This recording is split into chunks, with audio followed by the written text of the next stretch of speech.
Si nosotros estamos suplicando por la presencia de Dios,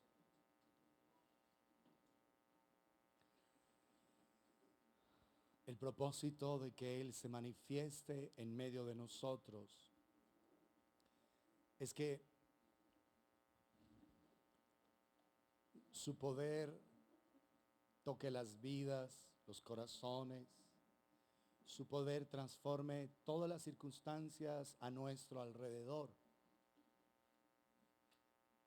Al pedir la presencia de Dios, lo que estamos pidiendo es una total transformación de nosotros, nuestros hogares, nuestras familias, aún de la ciudad misma. Y por eso, al estar hablando, hágase tu voluntad como en el cielo, así también en la tierra. Lo que estamos entendiendo es que todo lo que sucede en esta tierra depende directamente del cielo. Porque hay uno solo que está sentado en el trono y en el cielo todo depende de Él. Sin Él no se hace nada, sin Dios no sucede nada en el cielo. Y el Señor está diciendo que nosotros debemos orar, hágase tu voluntad como en el cielo, así también en la tierra. Por eso, al conectarnos a la presencia de Dios, lo que le estamos permitiendo es al Señor hacer su obra en medio de nosotros, manifestar su poder en medio de nuestras vidas, en todo cuanto nosotros hacemos. Vimos hace 8 días lo de Juan en el capítulo 3. Nadie subió al cielo sino el que descendió del cielo, el Hijo del Hombre que está en el cielo, que permanece en el cielo. Y Jesús lo que está hablando allí es evidenciando cuál es la relación que Él tiene con el Padre. En esta tierra Jesús no hace nada, no hizo nada cuando estuvo acá que el Padre no le dijera que hiciera. No hablaba nada que no escuchaba del Padre. Es decir, que en Juan capítulo 3, ahí en el verso 12, Jesús está hablando de su relación personal con el Padre.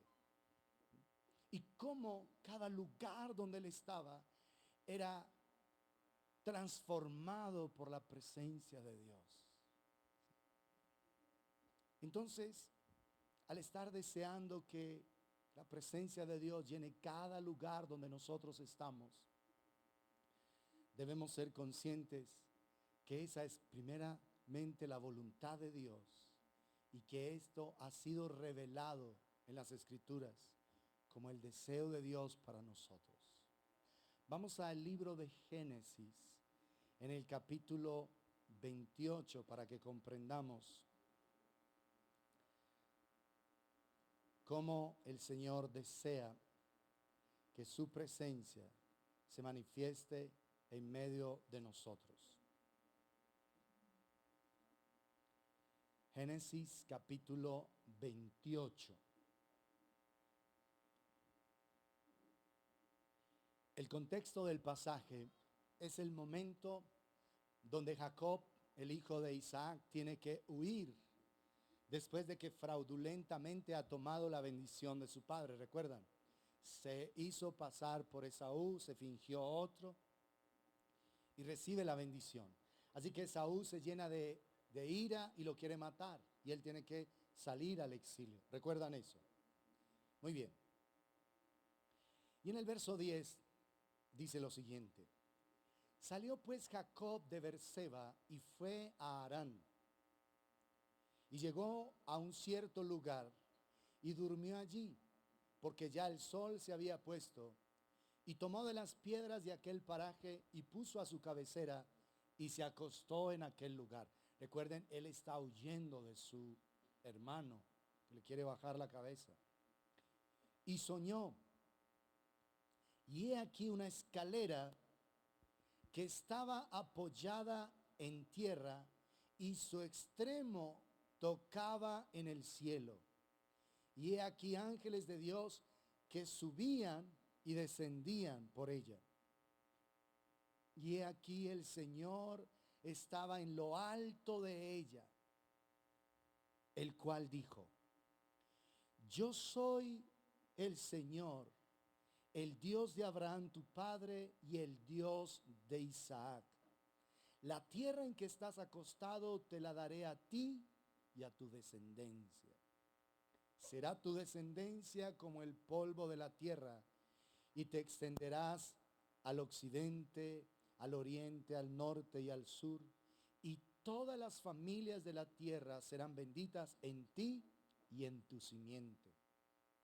He aquí, yo estoy contigo y te guardaré por donde quiera que fueres, y volveré a traerte a esta tierra, porque no te dejaré hasta que haya hecho lo que te he dicho. Y despertó Jacob. ¿Cómo les parece ese sueñito? Tener un sueñito así tan... ¿ah? Y despertó Jacob de su sueño y dijo: ciertamente el Señor está en este lugar y yo no lo sabía.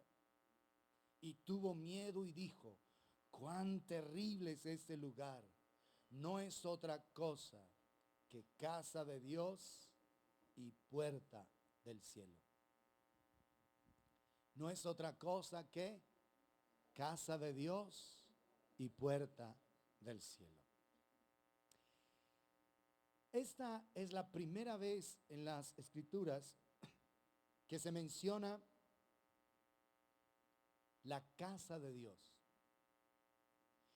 Y no está haciendo referencia a un edificio, no está haciendo referencia a una construcción, puesto que él simplemente está en un paraje.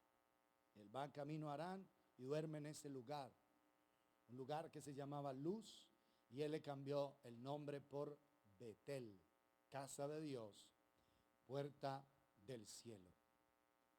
Así que él declara: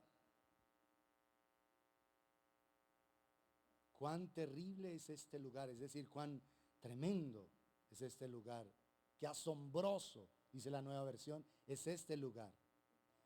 Es nada menos que la casa de Dios, es la puerta del cielo. O sea que la casa de Dios es la puerta del cielo. La casa de Dios es la puerta del cielo. Dejen que eso vaya entrando al corazón. La casa de Dios es la puerta del cielo. ¿Y qué significa eso? Vamos a entenderlo. Este es un lugar en las Escrituras donde vemos el cielo abierto, porque dice allí que soñó y he aquí una escalera que estaba apoyada en tierra y su extremo tocaba en el cielo, y aquí ángeles que subían y descendían sobre ella, y el Señor estaba en lo alto de ella y le habló a Jacob. Le está hablando directamente y revelándole el propósito que él tiene con su propia vida, el destino maravilloso que él tiene. Y nosotros aquí debemos comprender algo maravilloso, amados. La gente, las personas afuera, están buscando por un lugar donde la presencia de Dios se manifieste, donde la presencia de Dios sea real. Cuando la gente empiece a percibir la presencia de Dios en tu vida de una manera real, que tu casa es un lugar donde la presencia de Dios está, la gente está buscando por eso. Y por eso hay momentos donde la gente se acerca y te pide oración. Oye, por favor, ¿será que puedes orar por mí? ¿Será que tú qué piensas de esto? ¿Qué opinas de esta situación? Porque la gente está necesitada de la presencia de Dios. Y Dios nos ha llamado a nosotros a ser esos hombres y mujeres que tienen encuentros con Dios en su presencia. Y al tener esos encuentros, vamos a ser transformados en personas que reflejen su gloria en esta tierra. Es lo que hemos estado hablando en todo este tiempo. Mirando a cara descubierta como en un espejo la gloria del Señor, somos transformados de gloria en gloria en la misma imagen como por el Espíritu del Señor. Somos transformados. Dios está buscando por una generación que quiera estar en su presencia y que sea un portador ese pueblo de la presencia de Dios, porque la gente es eso lo que necesita. La gente no necesita de una religión, la gente no necesita de un consejo incluso apropiado y teológico. La gente necesita de la presencia de Dios, la presencia misma de Dios. Los fariseos de la época de Jesús tenían la palabra, tenían las escrituras, la conocían, la podían recitar incluso en el idioma original. Podían hablar el nombre del Señor en el idioma original. Pero sin embargo, no había presencia de Dios en ellos. No eran hombres de Dios, porque estaban llenos de religiosidad. Entonces, si nosotros de verdad hemos nacido de nuevo, si somos verdaderos creyentes, lo estudiamos en Juan capítulo 3, el que nace de nuevo puede ver el reino de Dios. De cierto te digo, que el que no naciere de nuevo no puede ver el reino de Dios. Es decir, que una persona nacida de nuevo, nacida de lo alto, ve el reino de Dios. Y el que ha nacido del agua y del Espíritu, dice Jesús en Juan 3, puede entrar, ¿se recuerdan?, en el reino de Dios. Toda persona que ha nacido de nuevo tiene una medida de cielos abiertos sobre ella. ¿Recuerdan lo que hemos estudiado? Que Isaías tuvo un clamor diciendo: oh, si tú rompieras los cielos y descendieras, hicieras notorio tu nombre para que las naciones temblaran y se convirtieran a ti. ¿Sí? ¿Recuerdan? El Señor sí oyó ese clamor y rasgó los cielos, pero no para descender de una manera temible, sino para que la presencia dulce del Espíritu Santo viniese a esta tierra. Los cielos sí se rasgaron y el Espíritu de Dios descendió. Por eso decimos que toda persona nacida de nuevo camina en una medida de cielos abiertos, porque el Espíritu de Dios ya está en ella. Y hemos insistido que no solamente debemos procurar al Espíritu de Dios en nosotros, sino sobre nosotros. ¿Recuerdan? El Espíritu de Dios en nosotros para tener comunión, para que el Señor restaure, para que el Señor transforme, para que el Señor cambie nuestras vidas, para que nos transforme esa antigua naturaleza. Pero el Espíritu Santo de Dios sobre nosotros para bendición de las personas que nos rodean. ¿Recuerdan eso? No todas las personas que han nacido de nuevo tienen al Espíritu de Dios sobre ellos. No todos. ¿Por qué? Porque están solo centrados en sí mismos. No están en el deseo de: Señor, que a través de mi vida otras personas sean bendecidas.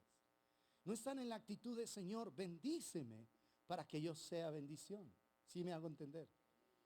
Tú tienes que examinar hoy: ¿el Espíritu Santo de Dios está en mí? Lo primero, eso significa: he nacido de nuevo, soy una persona salva. Si me muero en este momento, si hay un terremoto de 9 grados y todo esto se acaba, se abre la tierra, nos morimos todos, ¿te vas al cielo? Muy trágico, ¿verdad? Pero ¿puede suceder o no? Sí, obvio. Claro que sí. La gente en el 2004, 26 de diciembre 2004, estaba ahí tomando piñita colada, algunos con licor, otros sin licor, ahí en playas exóticas, tremendo, y no vino un tsunami y se murieron todos ahí. ¿Sucedió o no? Bueno, si hoy te mueres, ¿eres una persona salva? ¿Por qué eres salvo? No, porque yo no mato, yo no robo, porque yo no le hago mal a nadie. No, porque he aceptado a Jesús como mi Señor y Salvador, y Él ha perdonado mis pecados, porque yo soy un inmenso pecador. pero que se ha arrepentido de su maldad. Si te has encontrado con el Salvador, eso significa que eres salvo. ¿Está claro? Es el Espíritu de Dios en ti. Pero ahora quieres ser un canal de bendición para otras personas. Que Dios llene tu vida y te unja con su poder para que tú ores por un enfermo y el Señor a través de tu vida se sane. Que Dios te dé una palabra para traer consejos sabios a esa persona afligida, a esa persona angustiada.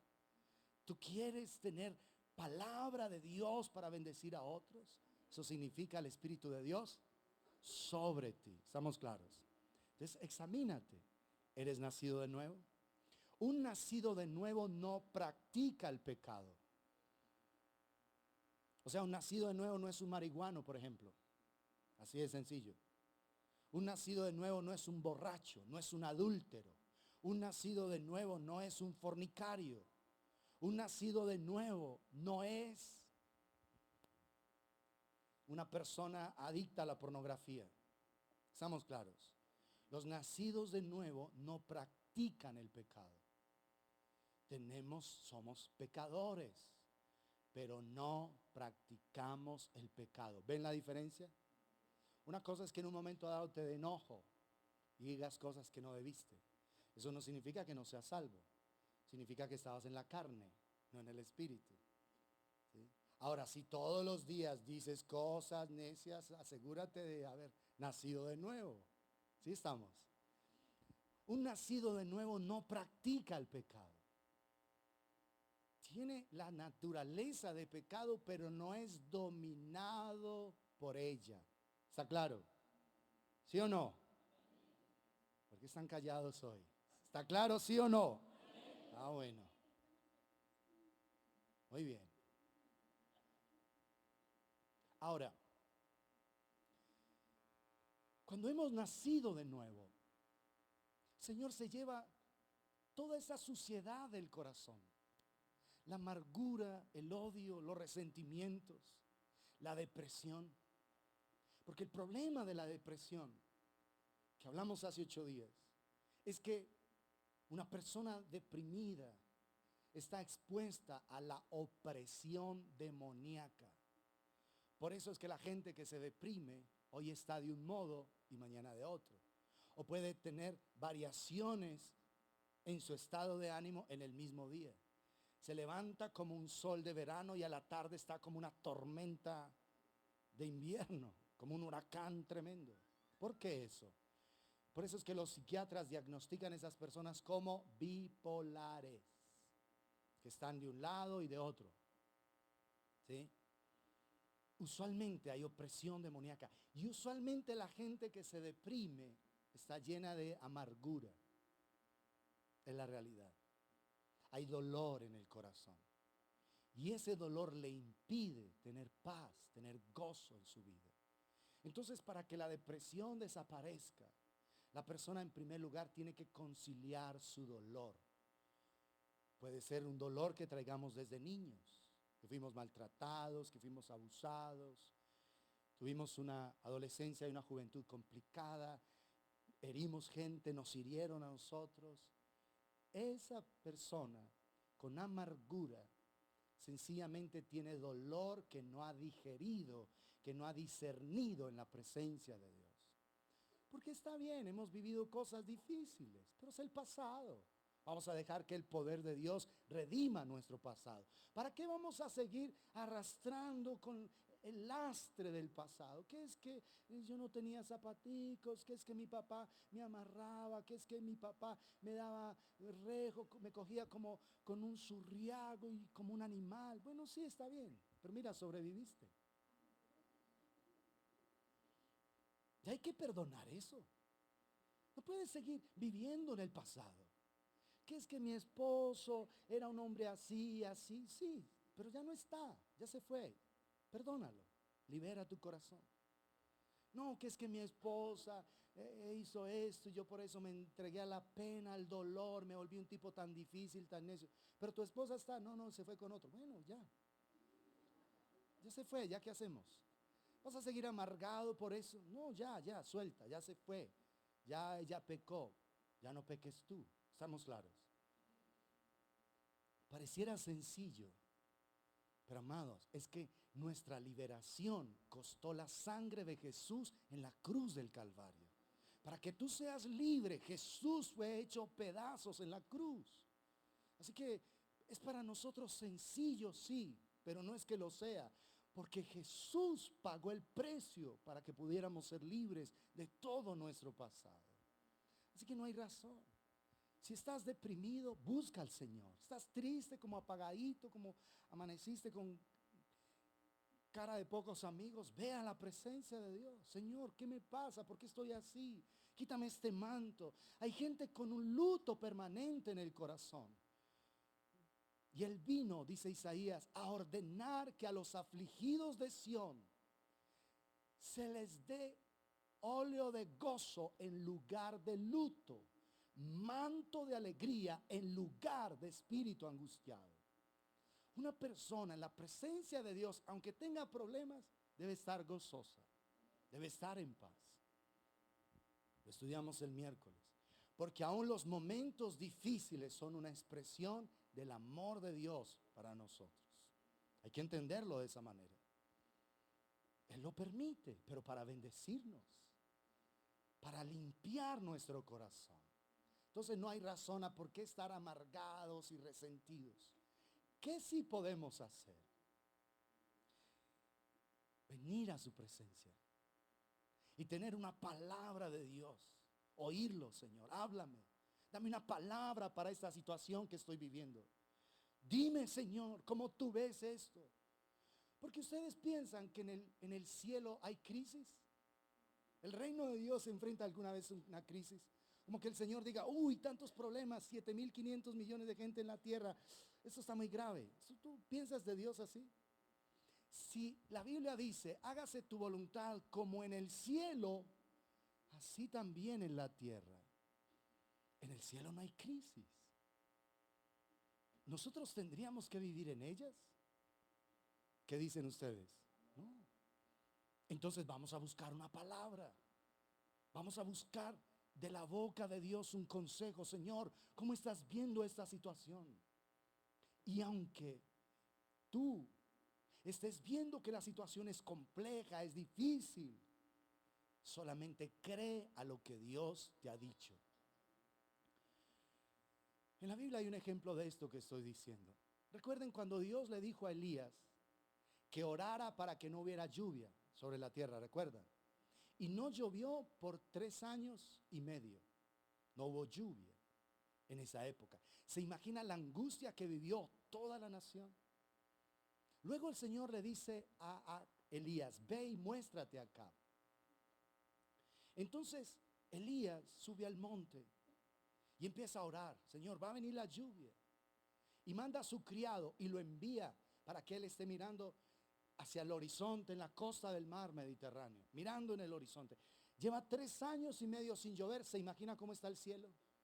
Un azul intenso, intenso, intenso, ni una sola nubecita.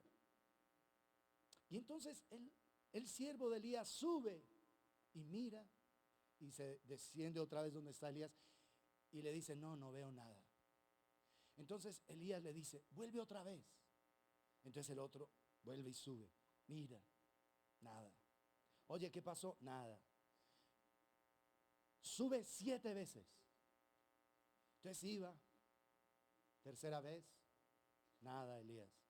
No, te dije 7, sube.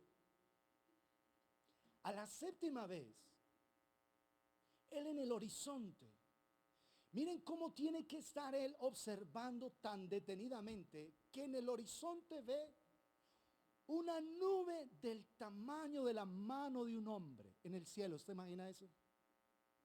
Una nube, imagínense mirar al cielo y ver una nube así, del tamaño de esta mano. Una súper pequeña, ¿sí o no? Está mirando detenidamente. Entonces cuando viene con el reporte, le dice Elías, listo, esta es, vámonos. Y va donde Acabe y le dice, oye, levántate, unce tu carro porque una gran lluvia se avecina. Oye, pero es una pequeña nube. Y dice, no importa, eso es suficiente. Y Elías empieza a correr y él en su carro y corre Cuando uno estudia ahí la geografía bíblica, se da cuenta que corrió 60 kilómetros Elías. 60. Él tenía un buen estado físico. No, era el poder de Dios sobre él. Y llegó primero que Acab, que iba en caballos. Llegó primero que él. El Espíritu de Dios lo llevó. Y la lluvia vino. ¿Cuál es el problema? Que muchos de ustedes oran una vez pensando que las circunstancias ya van a cambiar. Oran una vez, nada, no, ya. Se desanimaron, se desalentaron, no pasó nada. Algunos son un poco más persistentes. Oran 2 veces. No, pero nada, mira, ya llevamos 2 semanas orando, nada, se desalienta. Otros son un poquito más. Bueno, yo voy a tener más fe. 3 veces. Oran. Nada. 4 veces. Hay algunos que oran con más insistencia. 5 veces. 6. 6 es antes de 7, ¿cierto? Pero si ese hombre sube y se queda a la 6ª, ¿hubiera visto la nube? ¿Por qué 7? 7 en la Biblia habla de perfección. ¿Cuándo va a llegar la respuesta de Dios para tu vida? Cuando sea el momento perfecto de Dios. El momento exacto de Dios.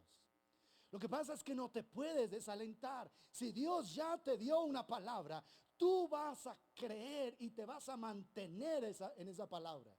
No vas a derrotarte a la 4ª vez, a la 5ª, a la 6ª, pero es que ya es mucho. Sí, pero no ha llegado el momento perfecto, porque el momento perfecto de Dios es cuando viene ¿la qué?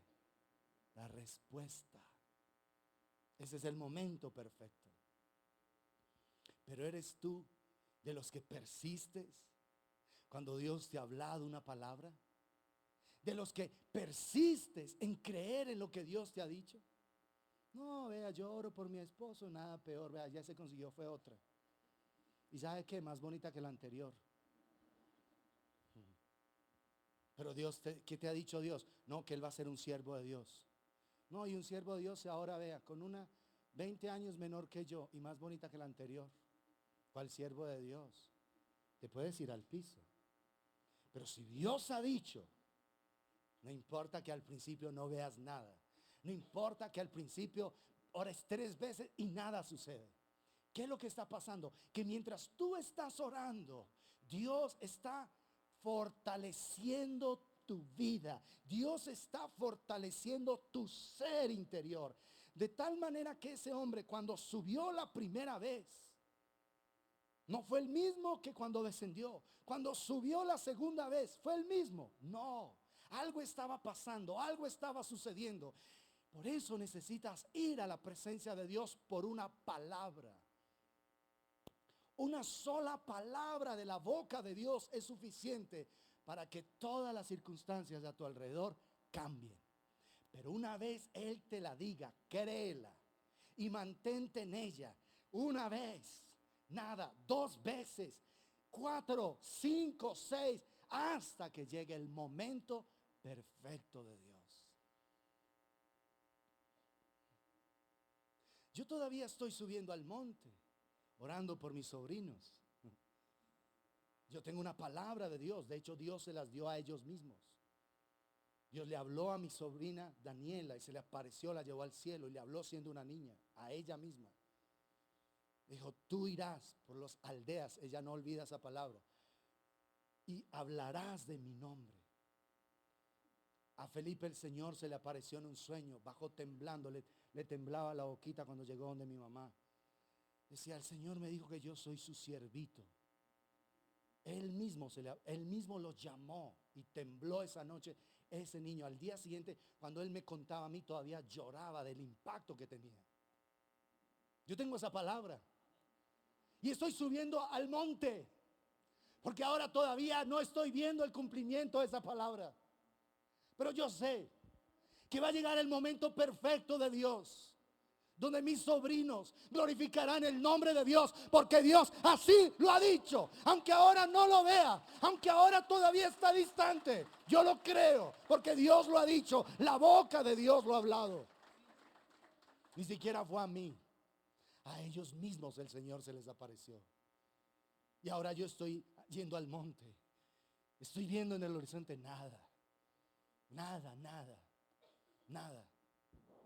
Mi sobrina ya se va a graduar de abogada. Y entonces ha leído mucho humanismo, mucha filosofía, muchas cosas. Entonces tiene ideas muy locas. Sube al monte, no veo nada. Pero Dios lo ha dicho. Y va a llegar el momento perfecto de Dios para la respuesta. Y ella será una sierva de Dios para la gloria de su nombre, conforme la boca de Dios lo ha dicho. Aunque ahora no lo vea. Yo estoy subiendo al monte. No sé por cuál vez vaya. No sé. Tercera vez, cuarta vez, no lo sé. Pero sé que va a llegar el momento perfecto de la respuesta de Dios. ¿Has desistido porque no ves nada? No, yo he orado por mi hijo. Y ahora usted viera cómo llegó. Llegó peor que siempre. Drogado, y ahora está metiendo otras cosas. Ahora están vendiendo una droga que vale 80,000 pesos el sobrecito. Se llama Endy, creo. No me acuerdo. En todo caso es como si fuese una escarcha. Y lo que hacen es meter el dedo y se la soban así en las encías. Solo en la encía. Eso es una cosa tan fuerte que la persona inmediatamente siente un impacto en el corazón, un aceleramiento en el corazón, y el efecto les dura entre 8 y 12 horas.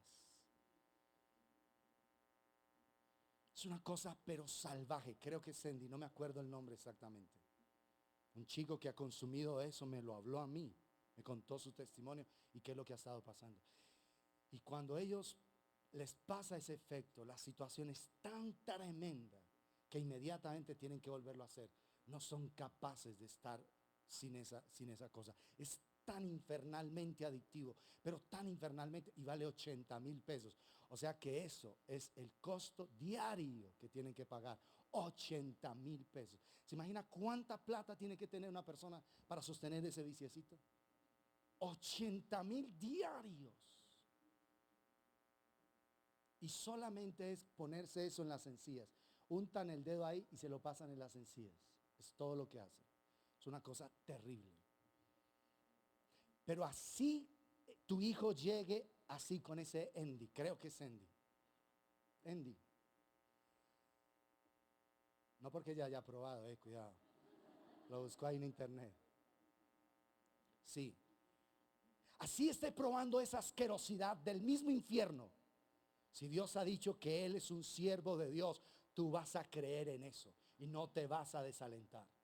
Sube al monte, sigue yendo al monte de la oración, al monte de la comunión, hasta que Dios te muestre la nube pequeña allá en el horizonte. Y tú digas, listo, ya es hecho, ya es el momento de la respuesta perfecta del Señor. Así Él haya hecho eso, ¿entiendes eso? No te desalientes. Que las finanzas, Dios ha dicho que te va a bendecir. Primero te vas a arrepentir porque has sido necio o necia al administrar tus finanzas. Si estás en crisis financiera es porque has sido necio al administrar. Quizás le has robado a Dios, no has honrado a Dios con tus diezmos y con tus ofrendas. No, es que yo gano mucha plata y ahora que no tienes nada, ¿qué? ¿De qué te sirvió haberte robado el diezmo del Señor? ¿De qué te sirvió? Para que ahora el diablo no se lleve el diezmo, sino te totee todas las finanzas. Porque ahora ni siquiera, aunque quisieras, ya no tienes de dónde. Primero te arrepientes de tus pecados. Ves que es una consecuencia de lo que has vivido y te humillas para que Dios tenga de ti misericordia. Y las finanzas pueden empezar a ser restauradas. Pero te aseguro que si estás en crisis financiera siendo un creyente, es porque le has robado a Dios. Estoy seguro de eso.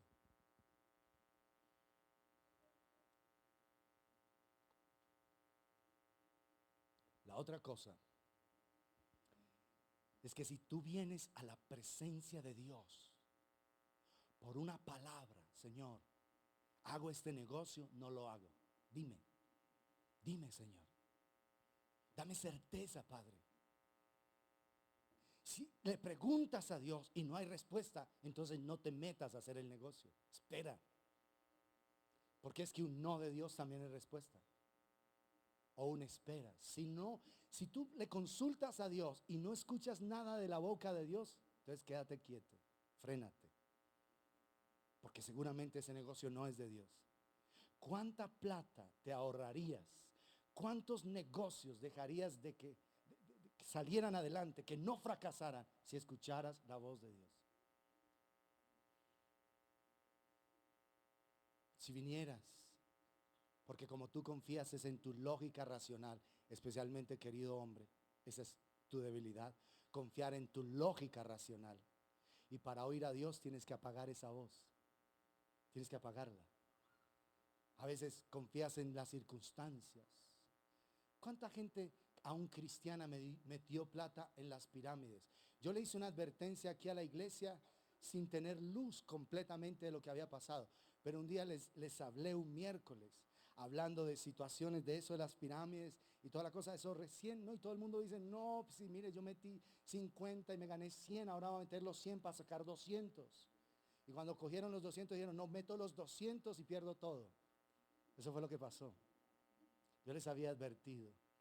Y pueden creer que gente que estuvo aquí sentada ese miércoles escuchándome la advertencia de parte de Dios, todavía fue y metió plata. Y hubo gente que perdió millones aquí. Porque no, todo era la lógica racional. No, es que mire, yo ya saqué. Ahora simplemente duplico esto y me salgo. Y cuando metieron lo último, perdieron fue todo. Por la lógica racional. Tú necesitas es oír de Dios. Señor, ¿te parece esto? ¿Es agradable para ti? ¿Esto es lo que tú quieres que yo haga? ¿En esto tú quieres que yo invierta, Señor? Y cuando haya certeza de Dios, lo haces. Pero hay que venir a la presencia de Dios para escuchar de la boca de Dios. En el sueño, Jacob está viendo ángeles que suben y descienden por esa escalera, ¿verdad? ¿Qué sucedía? Cuando un ángel, él lo ve, que sube, es porque ya había ejecutado lo que Dios le había dicho. Cuando los ángeles descienden, es porque vienen con una voz de parte de Dios, ¿sí o no? Subían porque, Señor, ya hicimos la tarea. Y descendían porque vamos con una asignación de parte tuya. Entonces, esa escalera, que es el primer lugar donde la Biblia habla de casa de Dios, no olvide, la casa de Dios es la puerta del cielo, la puerta del cielo. Entonces, los ángeles están allí. Y tú puedes decir arrogantemente, no, yo no necesito los ángeles. Te tengo malas noticias. Jesús los necesitó. Terminó el ayuno de los 40 días cuando empezó su ministerio. ¿Y qué dice la escritura? Lo dejó el tentador y he aquí vinieron ángeles y le servían. Ángeles. ¿No dijo Jesús cuando iba a ser arrestado en Getsemaní? ¿Tú crees que yo no le puedo decir a Dios que envíe 12 legiones de ángeles para que me defienda? Cuando digo que los necesitó, hablo de la dependencia humana de Jesús del Padre. ¿Sí está claro? Pero aún los ángeles estuvieron ahí. Vino un ángel, miren la humillación tan grande que Jesús tuvo. Cuando Jesús está en agonía de muerte en Getsemaní, ¿qué dice la escritura? Que vino un ángel del Señor para fortalecerle. ¿Sí o no? Ahora tú me vas a decir, no, yo no necesito los ángeles. No, no, estás necio. No se trata de que tú le pidas a los ángeles, ángel de mi guarda, ayúdame. No, no, no. Tú buscas en la presencia de Dios. Pero así como es de absurdo y de perverso adorar un ángel, no lo puedes hacer, también es absurdo y perverso ignorarlos, porque Dios los creó, Él determinó que existieran y Él les tiene un oficio encaminado. ¿Sí está claro? Un ángel alcanza la plenitud de su existencia cuando ejecuta las tareas que Dios le ha asignado. Ahí está la plenitud de un ángel. cuando hace aquello para lo que Dios lo creó, cuando obedece a la voz de su precepto, como dice en el Salmo 103. Pero entonces, aquí estamos viendo ángeles que suben y descienden. El apóstol Pablo también fue visitado por ángeles. ¿Recuerdan cuando estuvo en un naufragio? Dice, hey, todos cobren ánimo, aliéntense, porque un ángel del Señor ha estado conmigo y ha dicho que el que se tire del barco va a perecer, pero todos los que permanezcan aquí a bordo van a salir a salvo. Un ángel del Señor. Los ángeles estuvieron involucrados. ¿Quién anunció el nacimiento del Salvador del mundo? Un ángel. El ángel Gabriel vino a María y le habló, ¿o no? Un ángel. También había ese mismo ángel anunciado 6 meses atrás el nacimiento de Juan el Bautista. Entonces, ¿vamos a pedirle a los ángeles? Absolutamente no, nunca. Pedimos la presencia de Dios y Él sabrá cómo trae las respuestas. Puede enviar un ángel, puede hacer algo. Pero que los ángeles están involucrados cuando la presencia de Dios se manifiesta, absolutamente sí. Es como si los ángeles hicieran una corte de honor, como una calle de honor, adorando al Rey de Gloria para que el Rey de Gloria pueda manifestarse, para que el Rey de Gloria pueda entrar. ¿Recuerdan en Isaías capítulo 6, cuando la gloria de Dios se manifestó? ¿Qué había allí? Querubines que daban voces el uno al otro diciendo que santo, santo, santo es el Señor Dios del universo. Toda la tierra está llena de su gloria. Habían ángeles. Es decir, que cuando la presencia de Dios se va a manifestar, hay presencia de ángeles. ¿Recuerdan otro caso en Génesis capítulo 18, cuando el Señor fue a visitar a Abraham? ¿Recuerdan? Que ese día comieron ahí, se sentaron y tuvieron un almuerzo todo especial. Y estuvieron ratos. Imagina lo que es ir a los becerros, sacrificar el becerro, organizarlo todo y luego poner la comidita ahí. Comieron. Y los ángeles, los 2 ángeles que estaban con el Señor, se fueron hacia Sodoma. ¿Recuerdan? Bueno, los que leen la Biblia saben lo que estoy diciendo. Los otros, léanla. Se fueron hacia Sodoma. Pero Abraham quedó en la presencia de Dios. Los 2 ángeles fueron allá. Y fueron esos 2 ángeles los que entraron en la casa de Lot. ¿Sí? Y fueron los ángeles los que ayudaron a salir a Lot. Ahora, hago un pequeñísimo paréntesis ahí. No piense como presenta Hollywood la historia de Lot y su esposa. No piense así. Que entonces ella miró atrás y quedó convertida en una estatua de sal. ¿Recuerdan? Que ella simplemente hizo y quedó ahí. No.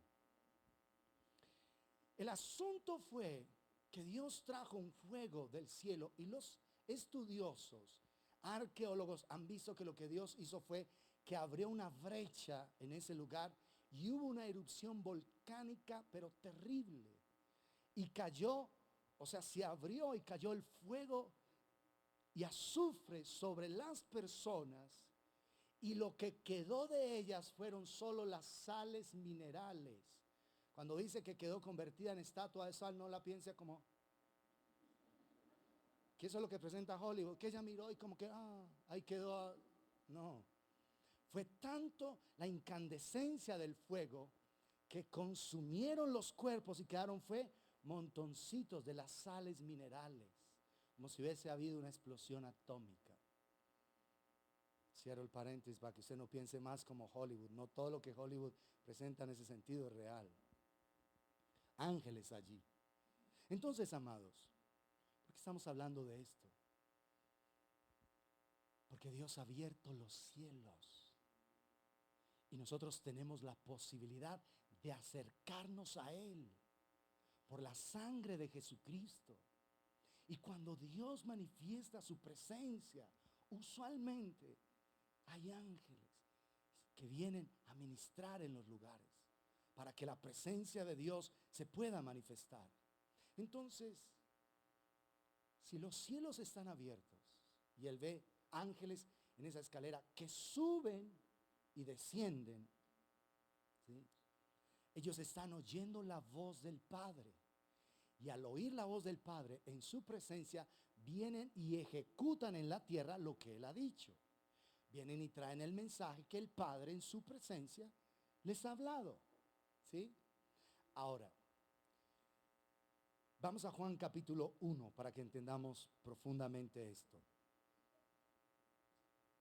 Porque los cielos abiertos traen a las personas a encuentros con Dios. El cielo se abrió. Jacob ve una escalera que la parte toca la tierra y la parte alta está en el cielo, y en la parte del cielo está Dios mismo. ¿Escucharon eso? Los cielos abiertos traen a las personas a encuentros con Dios, y eso es lo que la mayoría de la gente está deseando y está necesitando. No nos dicen aquí en esta ciudad, bueno, hay tantas religiones en el mundo, ¿cuál es la verdadera? ¿Sí o no? Porque la gente dice, bueno, yo no me quiero equivocar, pero entonces, ¿a dónde voy? ¿Qué se necesita? Es la presencia de Dios. Porque hay miles de religiones en el mundo, miles. Y todas las religiones están equivocadas, todas sin excepción. Tienen cosas buenas unas, otras no tan buenas, pero todas están equivocadas. Dios no quiere que nosotros seamos miembros de una religión. No es cambiarse de religión, es tener un encuentro verdadero con la persona misma de Dios. Es tener un encuentro en la presencia de Dios. Esa es la diferencia. Por eso aquí en esta ciudad, venga y entonces, ¿cuál religión es la verdadera? Ninguna. Se necesita es un lugar de encontrarnos con Dios. Una persona que se encuentre con Dios. Una persona que pueda decir como Elías, vive el Señor en cuya presencia estoy. Una persona que vive junto a Dios, que está conectado verdaderamente a la presencia de Dios. Juan capítulo 1, entonces, es lo que vamos a ver.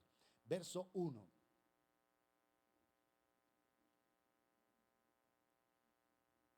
Cielos abiertos, insisto, traen a las personas a encuentros personales con Dios. Verso 1 dice, en el principio era el verbo, y el verbo era Dios, y el verbo era con Dios.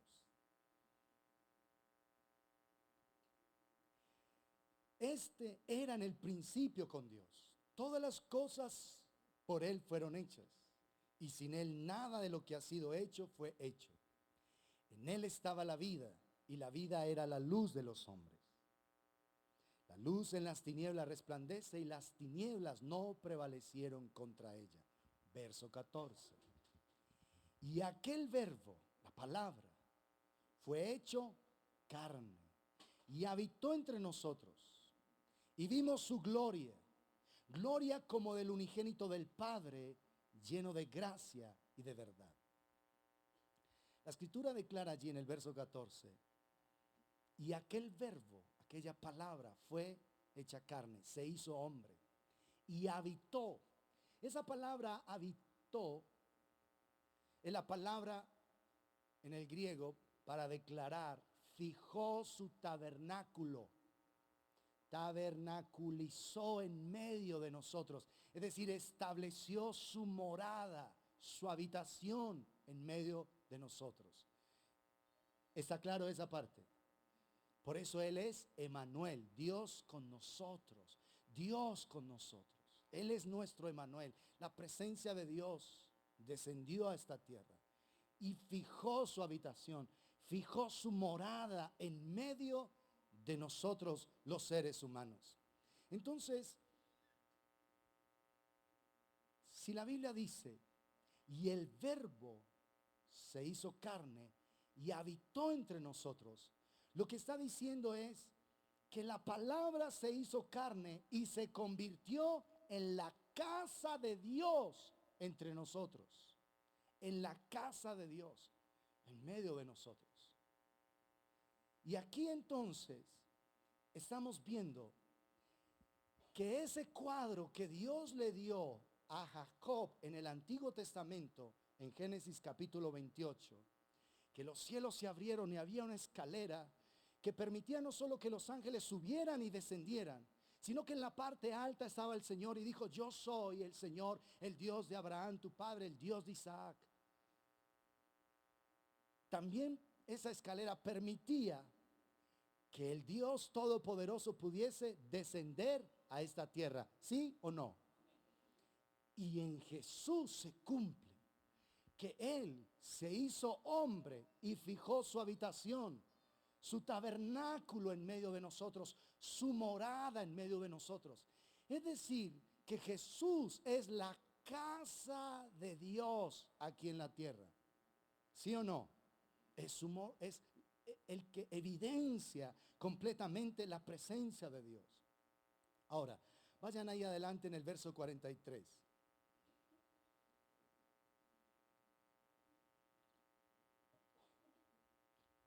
Lo leamos específicamente en el 45. Dice: Felipe halló a Natanael y le dijo: hemos hallado a aquel de quien escribió Moisés en la ley, así como los profetas, a Jesús, el hijo de José de Nazaret.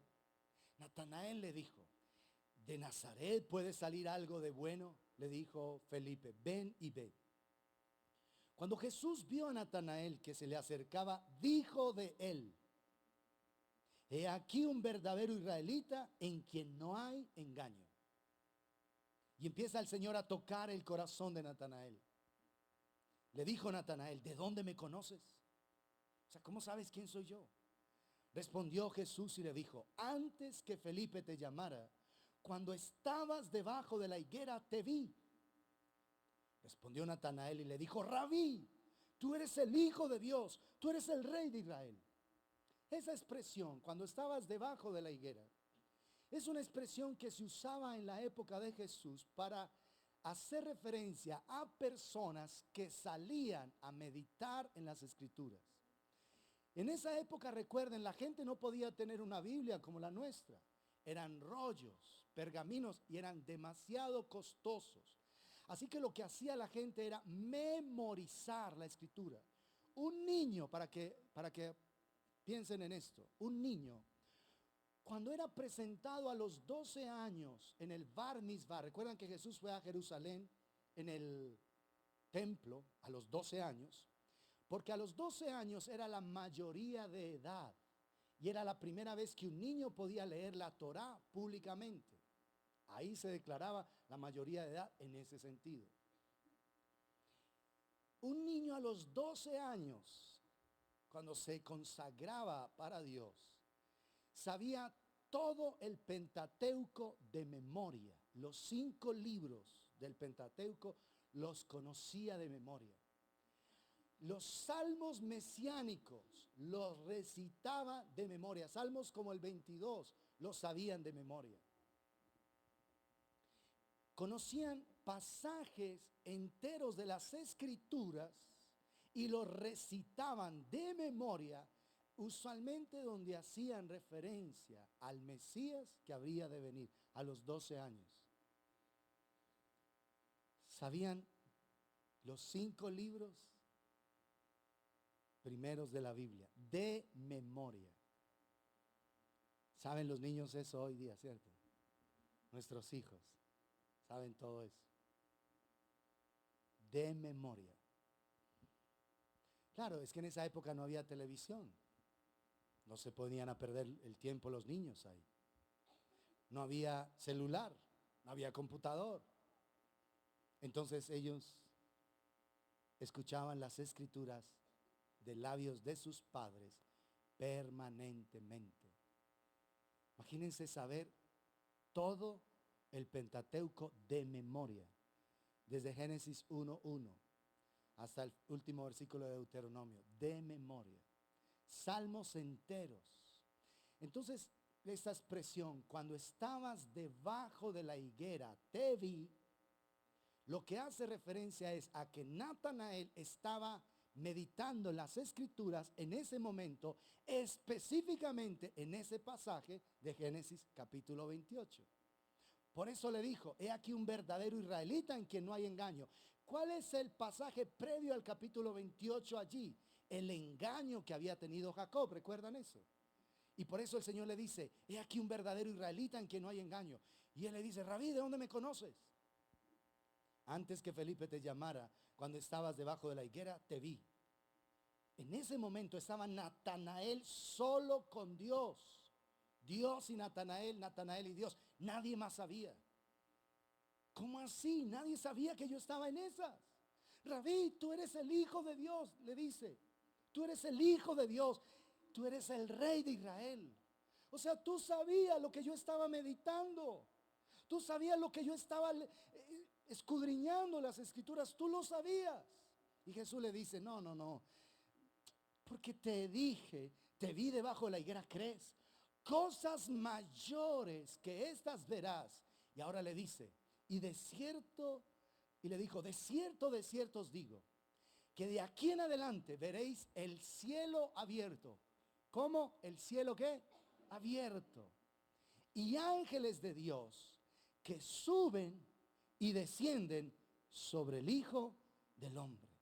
Ángeles de Dios que suben y descienden sobre el Hijo del Hombre. ¿Qué le está diciendo Natanael? Jesús a Natanael. Ese cuadro profético se cumple en mi vida. Yo soy el único que conecta el cielo con la tierra. Nadie subió al cielo sino el que descendió del cielo, el Hijo del Hombre que está en el cielo. Yo soy esa escalera. Yo soy el único que permite que la gente en la tierra se conecte con el cielo. Pero para eso, Natanael, tienes que entender que yo soy la casa de Dios y la puerta del cielo en esta tierra. Yo soy la casa de Dios y la puerta del cielo. Ahora, nosotros necesitamos comprender esa verdad, que la casa de Dios es la puerta del cielo. La escritura declara que nosotros en 1 Corintios 3:16, ¿no sabéis que sois templo de Dios y que el Espíritu de Dios mora en vosotros? Si alguno destruyera el templo de Dios, el cual sois vosotros, Dios le destruirá a él. 1 Corintios 3:16 y 6:19. Anótelo por favor para que lo lea. Nosotros somos el templo del Espíritu Santo de Dios. Jesús, a quien en este diálogo con Natanael le está diciendo, Natanael, desde ahora verás cosas mayores. De aquí en adelante veréis el cielo abierto y ángeles de Dios que suben y descienden sobre el Hijo del Hombre. La casa de Dios es la puerta del cielo. La puerta, una puerta en lo natural, es un lugar de transición. Por ejemplo, ahí hay personas fuera de la puerta y hay otros dentro, ¿cierto? Tú vas a algún lugar y tú timbras o golpeas, estás fuera. La puerta es un lugar de transición. Te abren la puerta y tú puedes ingresar, ¿cierto? Si la casa de Dios es la puerta del cielo, y hemos dicho que las personas están buscando por lugares donde la presencia de Dios se manifieste, significa que la gente que se acerque a tu vida, a mi vida y a nosotros, debe saber que Jesús es la puerta del cielo, que conecta lo natural con lo sobrenatural, lo natural con lo celestial. Eso es una puerta, un lugar de transición, donde la puerta se abre, el cielo se abre. Y la Biblia dice que la casa de Dios es la puerta del cielo. Si nosotros somos portadores de la presencia de Dios en esta tierra, si nosotros somos el templo del Espíritu Santo de Dios en esta tierra, significa Porque nosotros hemos sido llamados por el Señor a animar a otras personas a que a través de Jesucristo entren directamente a su presencia. La casa de Dios es la puerta del cielo. Si Jesús vive en ti por su Santo Espíritu, tú de algún modo eres una puerta para que otros a través de tu vida crucen y se encuentren directamente con Él. ¿Me escuchaste eso? Por eso estamos implorando que la presencia de Dios sea real en tu vida y en mi vida, para que a través de nosotros otras personas sean animadas a venir a la presencia de Dios, porque los cielos abiertos permiten que las personas tengan encuentros con Dios. Ya dijimos que si eres un verdadero nacido de nuevo, tú caminas de algún modo con cielos abiertos. Y si eres el templo del Espíritu Santo, si eres la casa donde Dios quiere morar, la casa de Dios es ¿qué? ¿Qué es la casa de Dios? ¿Qué somos nosotros? Esa invitación permanente a que las personas vengan al conocimiento del Señor a través de nuestras vidas. La puerta es solo Jesús. Él lo dijo en Juan capítulo 10. Él es la puerta. Pero si Él está en nosotros por su Espíritu, nosotros somos personas que estamos animando a otros a que vengan, a que crucen del mundo natural, del mundo de angustia, de aflicción, de pecado, de maldad, de tristeza, de desolación, al mundo glorioso de la presencia del Señor. Porque la casa de Dios es la puerta del cielo.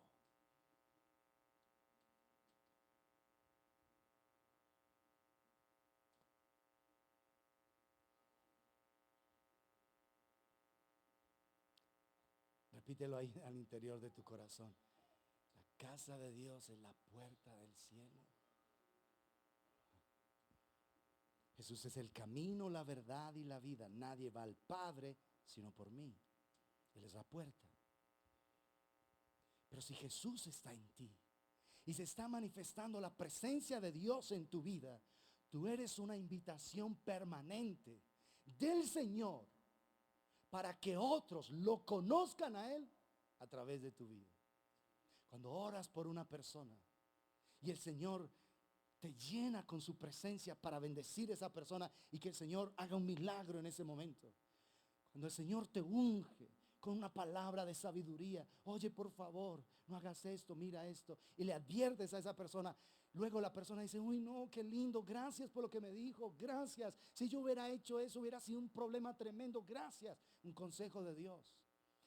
La presencia de Dios en tu vida tiene que estar permanentemente manifestándose para que otros que hoy no lo conocen a Él sepan que el Señor quiere lo mejor para esa vida y que solamente en Él está la respuesta que esa persona está buscando. Pero se necesita presencia de Dios, presencia de Dios. Hechos capítulo 2. Jesús ha muerto, ha resucitado. Han pasado ya 50 días desde el día de la muerte de Jesús. Está la fiesta de Pentecostés. Y este es el contexto. Verso 1. Hechos 2:1. Cuando llegó el día de Pentecostés, estaban todos unánimes juntos. Parece una redundancia, pero esto tiene una implicación profunda. Estaban todos unánimes juntos. ¿Cuántos? 120. Y de repente vino del cielo un estruendo, como de un viento recio que soplaba, el cual llenó toda la casa donde estaban sentados. Y se les aparecieron lenguas repartidas como de fuego, asentándose sobre cada uno de ellos. Y fueron todos llenos del Espíritu Santo y comenzaron a hablar en otras lenguas según el Espíritu les daba que hablasen. ¿Qué sucedió ese día? Estaban orando todos, unánimes, juntos. Y de repente vino un estruendo. Literalmente la palabra es rugido. Vino un rugido del cielo.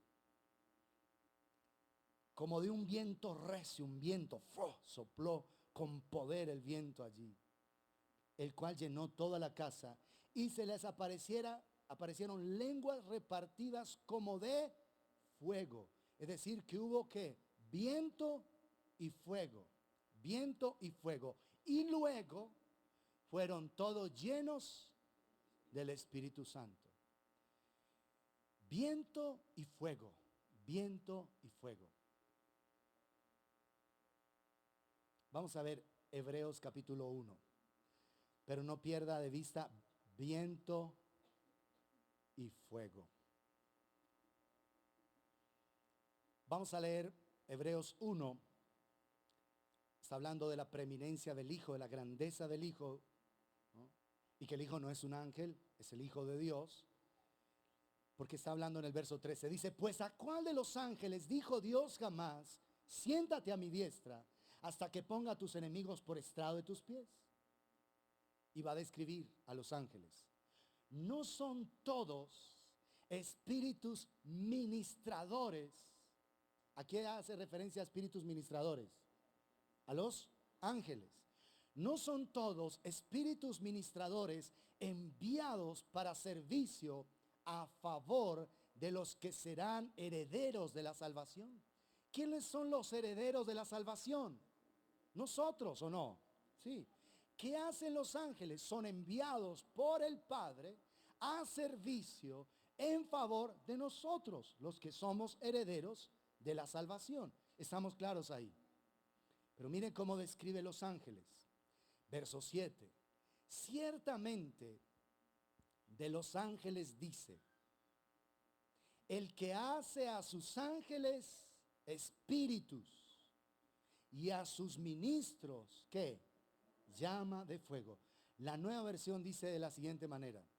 En cuanto a los ángeles dice, él hace de los vientos sus ángeles, de los vientos sus ángeles, y de las llamas de fuego sus servidores. ¿Qué hay acá? Viento y fuego, viento y fuego. Escúchenme atentamente, aún los que están dormidos ya es hora de despertarse porque aquí está el centro del mensaje.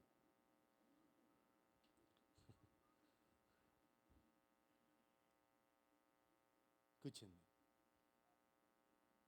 Dijimos que cada vez que el Señor se quiere manifestar, hay como una corte celestial de ángeles que viene para rendir tributo al Rey de Gloria, ¿sí o no? Y hay momentos donde Él se manifiesta de esa manera, con ángeles. Ahora, en el aposento alto hay 120 hombres unánimes juntos, es decir, unánimes, en armonía, buscando al Señor y suplicando por la manifestación de su presencia. Ahora, por el tiempo no me da, pero usted lo va a leer en casa, yo se lo voy a parafrasear un poco.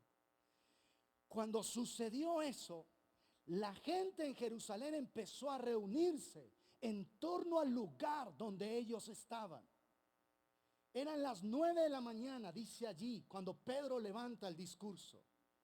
La gente empezó a abandonar las cosas que estaban haciendo y llegaron a ese lugar. Todos empezaron a hablar en otras lenguas, según el Espíritu les daba que hablasen. Y la gente, recuerdan, era la fiesta de Pentecostés. Les he dicho que los hombres tenían que reunirse en Pascua, en Pentecostés y en la fiesta de los tabernáculos. Así que Jerusalén era una ciudad internacional. Aquí nosotros en Manizales no somos ciudad internacional, aquí solo hablamos paisa, ni siquiera español, paisa. Pero si vas a una ciudad internacional como Nueva York, por ejemplo, uno sube al metro y uno oye a gente hablando en muchos idiomas, portugués, alemán, francés, italiano, obviamente inglés, árabe también, ¿sí? porque son ciudades internacionales. Jerusalén era una ciudad internacional. Los judíos venían de diferentes partes para celebrar la fiesta de los tabernáculos. En este caso están celebrando la fiesta de Pentecostés. También celebraban atrás, 50 días, la fiesta de Pascua. Entonces, ¿qué hizo que la gente a las 9 de la mañana abandonara sus actividades diarias? Los que estaban de pronto trabajando y todo. ¿Qué hizo que la gente dejara todo y empezara a correr hacia ese lugar? De pronto la gente fue saliendo de las casas. Dejaban sus oficios, no sé, bajaban la olla del fogón y se iban. Algo está pasando en este lugar. ¿Qué pasó? ¿Qué fue lo que los atrajo a ese lugar? Porque uno, ahí más adelante va a decir que cuando Pedro da el discurso, la gente escuchó atentamente la palabra. Y ese día se convirtieron 3,000 personas. Pero ¿qué hizo que la gente quisiera llegar allá? El estruendo, el impacto como un rayo, algo. No, amados.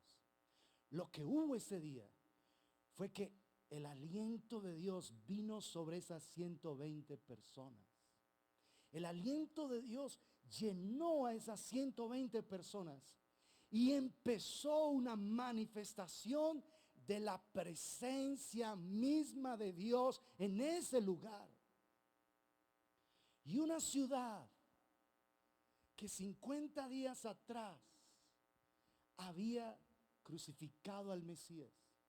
Una ciudad por la que Jesús había llorado diciendo: Jerusalén, Jerusalén, tú que matas a los profetas y apedreas a los que te son enviados.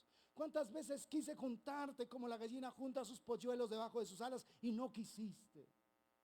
Esa ciudad que escupió al Mesías 50 días atrás, ahora está diciéndole a Pedro, miren Hechos 2, después de ese semejante discurso, por favor el grupo de alabanza.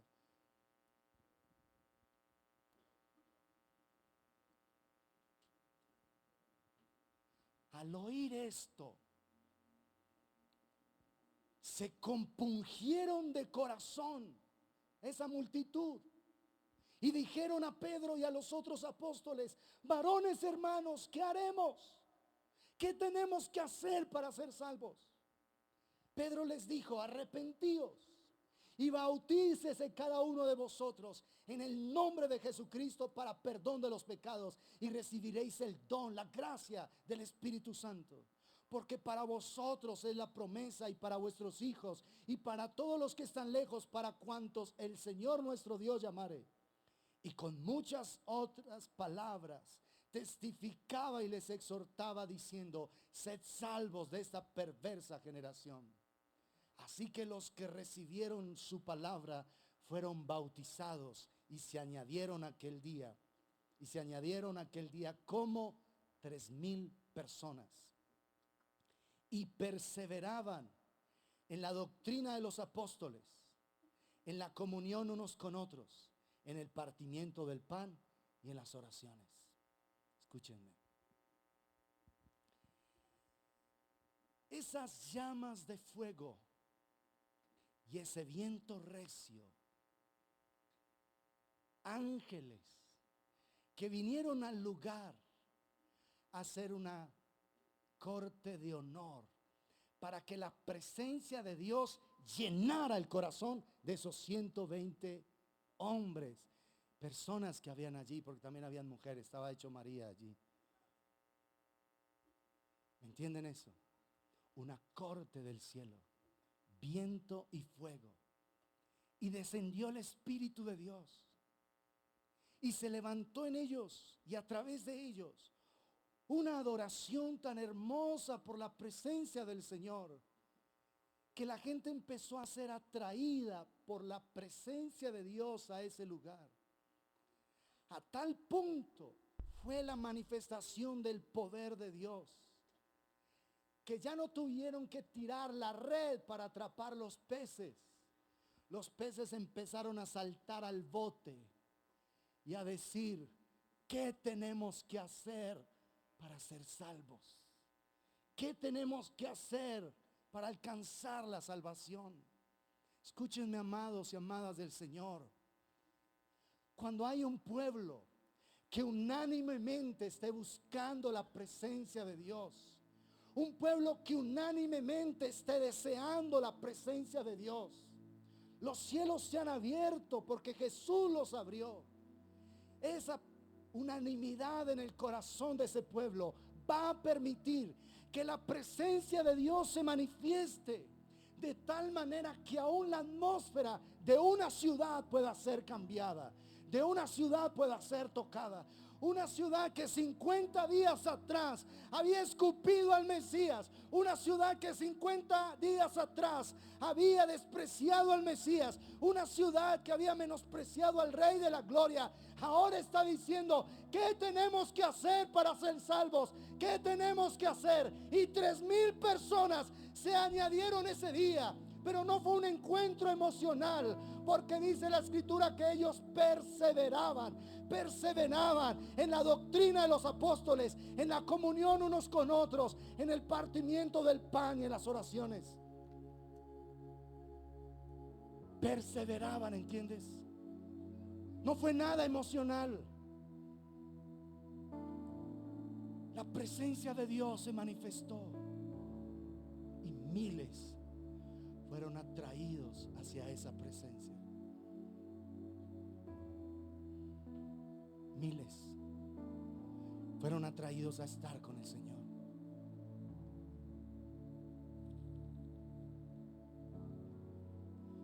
¿Será eso lo que va a suceder en la ciudad? ¿Encontrará Dios gente que unánimemente busque al Señor y quiera estar con Él?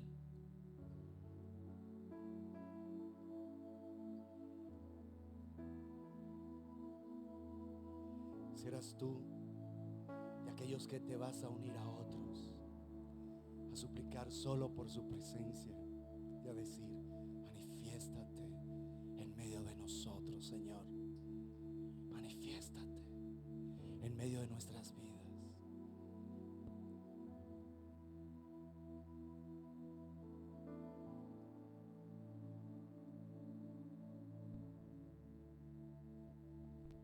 Para que en esta ciudad sea conocido su camino y en toda ella su salvación. 120 hombres llenos del Señor crearon una atmósfera unidos a Él que atrajo toda una ciudad. Eran las 9 de la mañana y todo el mundo dejó sus actividades para correr a ese lugar. Si tú te vuelves un portador de la presencia de Dios, tú no vas a siquiera que tener que extender la red. Los peces te van a decir, oye, ¿qué tienes tú que yo lo quiero tener? ¿Por qué no oras por mí? ¿Qué dice la Escritura al respecto de esto, de aquello? Háblame. Yo quiero tener lo que tú tienes.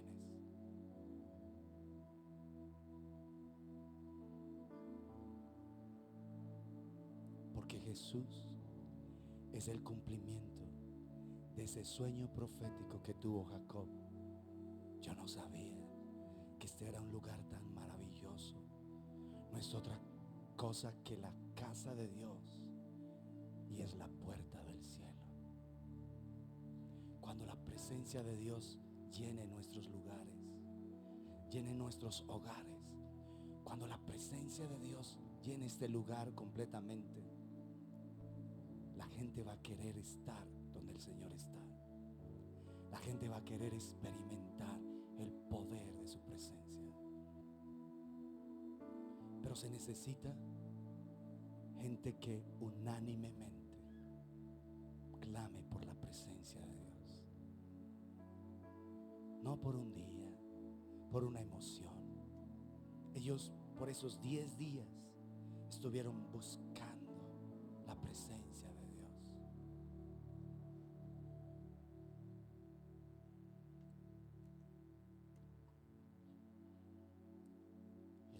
descendió. Y una ciudad que 50 días atrás no quiso nada con el Mesías, ahora está diciendo: ¿qué podemos hacer para ser salvos? Compungidos de corazón dijeron a Pedro y a los otros apóstoles: varones hermanos, ¿qué haremos? Muchos de los que gritaron 50 días atrás: crucifícale, crucifícale, ahora están diciendo: ¿qué haremos? Esta ciudad necesita hombres y mujeres que clamen por la presencia de Dios, de tal manera, en tanta unanimidad, en tanta armonía, que el Señor pueda descender con poder y la atmósfera de esta ciudad cambie, que la gente quiera conocer al Rey de la Gloria. Todos estos años de gracia que Dios le ha dado a esta ciudad es esperando un pueblo que se levante para la presencia de Dios. Porque en esta ciudad la gente no sabe quién es el Dios verdadero. La gente está llena de religión, pero no sabe quién es Dios. Se necesita es presencia de Dios. La presencia de Dios que llenó esos 120 corazones creó una atmósfera gloriosa y la gente empezó a ser atraída a ese lugar. Atraída. El sonido del cielo que empezó a brotar de esos corazones, esa adoración genuina que empezó a brotar de esos 120 hombres y mujeres que habían allí, creó una atmósfera y toda la gente empezó a salir.